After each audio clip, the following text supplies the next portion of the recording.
नमस्कार श्रोतागण, मिथिला के मैथिली कार्टून इंटरटेनमेंट चैनल में अहाँ सबके बहुत बहुत स्वागत अछि।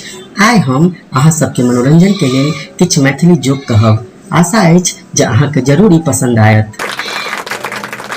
एकटा पत्नी अपन पति से बहुत परेशान रहथिन तऽ ओ अपन पति से कहै छथिन, अहाँ राक्षसे जकाँ खाइ छी, राक्षसे जकाँ पदै छी, राक्षसे जकाँ हगै छी, राक्षसे जकाँ सुतै छी आ राक्षसे जकाँ फोफो कटै छी।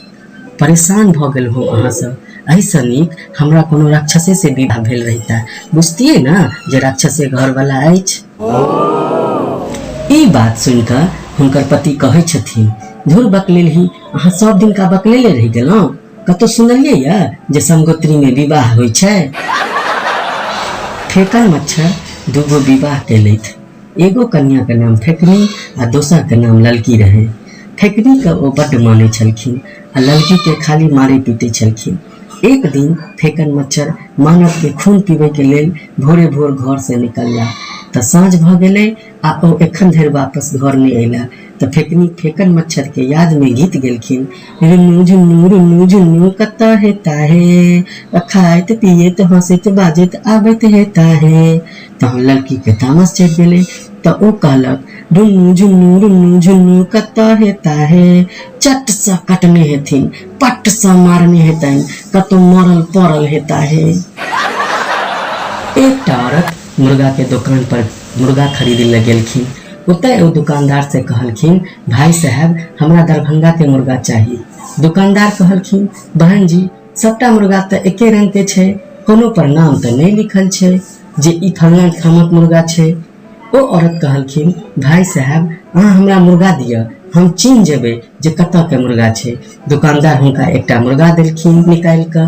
ओ औरत मुर्गा के चुम के कहलखिन, जा ई तऽ पटना के मुर्गा अछि, भाई साहब हमरा दरभंगे के मुर्गा चाहिए।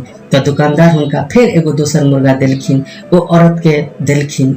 ओ औरत फिर मुर्गा के चुमलखिन आ कहलखिन, जा ई तऽ मधुबनी के मुर्गा अछि, भाई साहब हमरा दरभंगे के मुर्गा चाहिए। बहुत मेहनत आ मशक्कत केला के बाद हुनका दरभंगा के मुर्गा भेटलनि। ओ मुर्गा सबके चुमा ल क चिन्ह जाय छलखिन जे ई कतऽ के मुर्गा छै।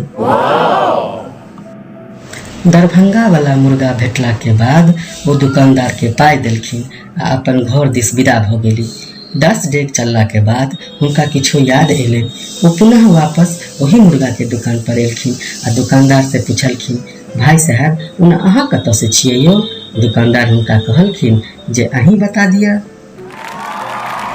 एक दिन फेकन बाबू कोट पहिर कऽ स्कूटर से कतौ जाय छलथि। तेज हवा के कारण हुनकर कोट हवा में लहरा लगलनि तऽ हुनका दिक्कत हेबा लगलनि गाड़ी चलबा में। तऽ ओ गाड़ी के रोकि के कोट के उल्टा पहिर लेलथि आ फिर गाड़ी चलबा लगलथि। आगू जाकर हुनकर एक्सीडेंट एकटा बड़का ट्रक से भ गेलनि। ओ ट्रक के बीचो बीच आबि गेलखिन, मुदा हुनका किछो नहीं भेलनि। कुछ देर बाद लोक सबके भीड़ लागि गेलै। लोक सब हुनका अजीब तरीका से देखऽ लगलनि तऽ ओ लोक सबके कहलखिन, अहाँ सब हमरा एना किया देखै छी, हमरा किछो नहीं भेल अछि। बार बार ओ लोक सबके यह बात कहथिन। भीड़ में ठाढ़ भोकराही मोड़ से नहीं रहल गेलनि।